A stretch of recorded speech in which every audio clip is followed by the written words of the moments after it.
Hey everyone, welcome to a new video talking all about the new killer in Dead by Daylight, Pinhead, or the Cenobite.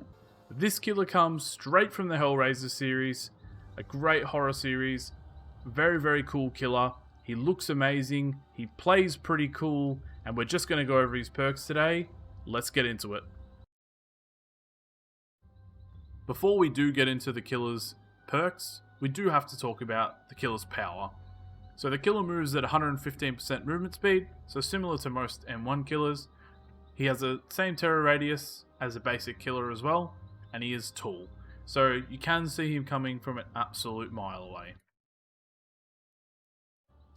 Now his power is very interesting. So what he does is he creates a gateway. Once that gateway is open, it summons a possessed chain, so you direct this chain towards a survivor to bind them.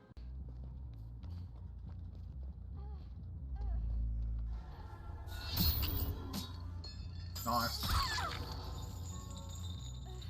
That was pretty good play.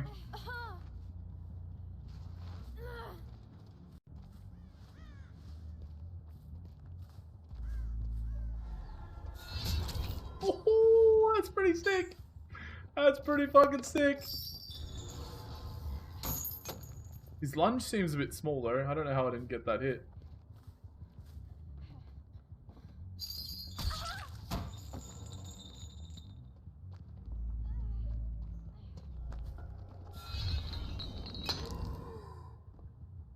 Nice dead hard out of the way. So once the survivor is bound to a chain, they are unable to sprint. Their movement speed will decrease as they are hit with a second and third chain, and the survivors then have to perform a break-free action to escape from the chain. There is also a box or a lament configuration, which if left alone initiates a chain hunt, which summons chains that pursue survivors. It latches onto them and again has the same effect as when the survivor is bound from the gateway. This is actually very interesting because the survivor can actually pick up this lament configuration and actually interact with it and stop that chain hunt from happening. When a survivor carries around the lament configuration, they are affected by the oblivious status effect, and a little lullaby or song will play, so you'll definitely know that you're affected by it. The survivor has to solve that lament configuration just by hitting some skill checks with it in their possession. While holding it, however, the Cenobite can actually teleport to their location, forcing them to drop this box, and also the killer teleports right in front of them, so it can cause some issues for them. When the Cenobite picks up the lament configuration himself, a chain hunt is activated. So additionally, all the survivors are instantly bound by chains, causing them to scream and reveal their locations.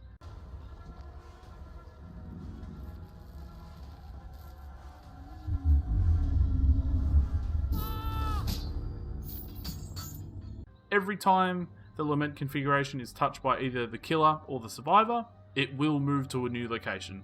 So the killer's power is quite hard and interesting to get the use of, but you could see it have a high skill gap, I think. Once people start to kind of get to know and learn the killer, obviously this is just the PTB. When the killer fully comes out, I do expect the killer to be quite good, but it's obviously impossible to say the power level at this point. But I'm really excited, and let's get into the perks. The first perk we're going to talk about today is Deadlock. After a generator is repaired, the entity blocks the generator with the most progress for 30 seconds.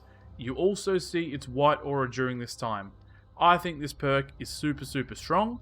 It's going to be very helpful with those gen rush games where you feel like you just have no control of generators. Combine this with Pop Goes the Weasel or maybe Surge, some other gen regression perks, and you're going to have a good time.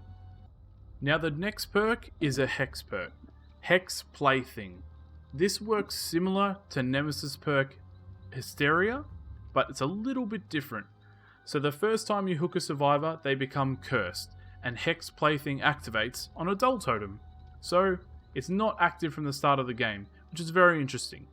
The cursed survivor suffers from the oblivious status effect until Hex Plaything is cleansed. The really interesting thing about this is that for the first 90 seconds, only the cursed survivor can cleanse that totem. And now they're oblivious. I can't cleanse this totem for 90 seconds, I think it is. Only they can cleanse it.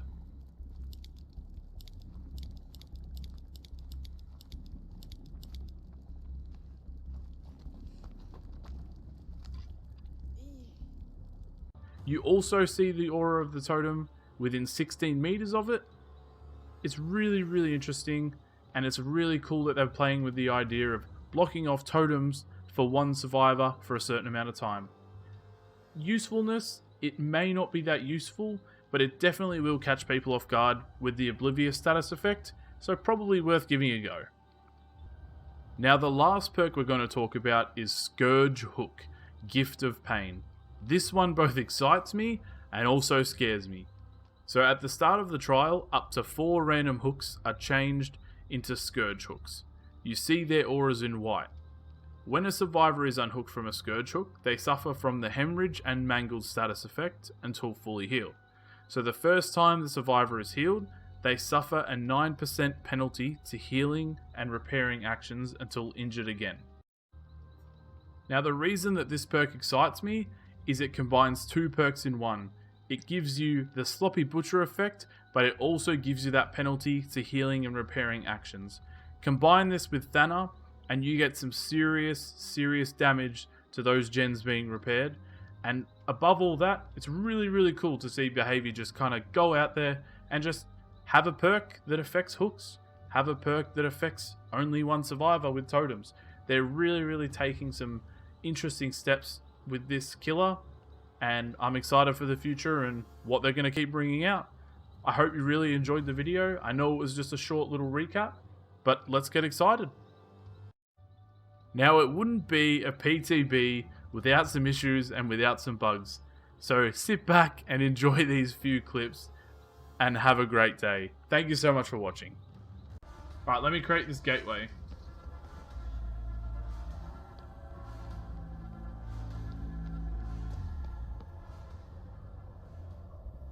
What the fuck? What am I right now? What do I look like? Oh, that's what I look like. Holy shit. Holy crap, that scared me. I was like, where am I? Hello. Hello, boys. Oh, Dwight's stuck. Oh, Dwight. What's wrong, Dwight? What's wrong, buddy? Does Dwight want to see me open the door? You want to see me open the door? You want to see me open the door? Give me some nods. Look at him shaking, dude. Just nod at me if you want me to break the door for you.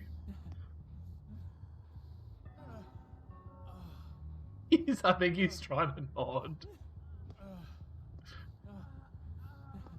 Oh my god, dude. White's like, "Urgh."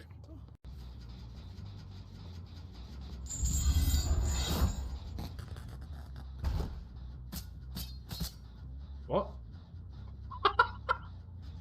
I didn't even open it.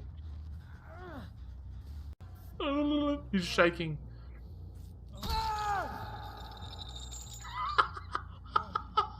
What the hell is this? Dude, crawl? Can you crawl? Look at him crawling.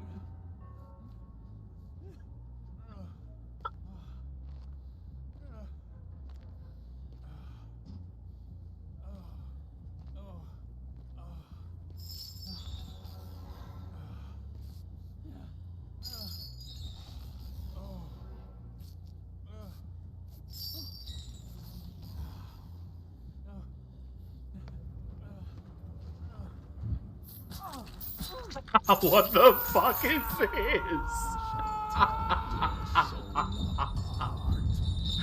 What?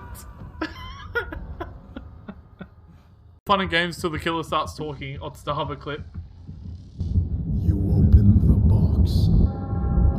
came. What did he just say? You opened the box. I came.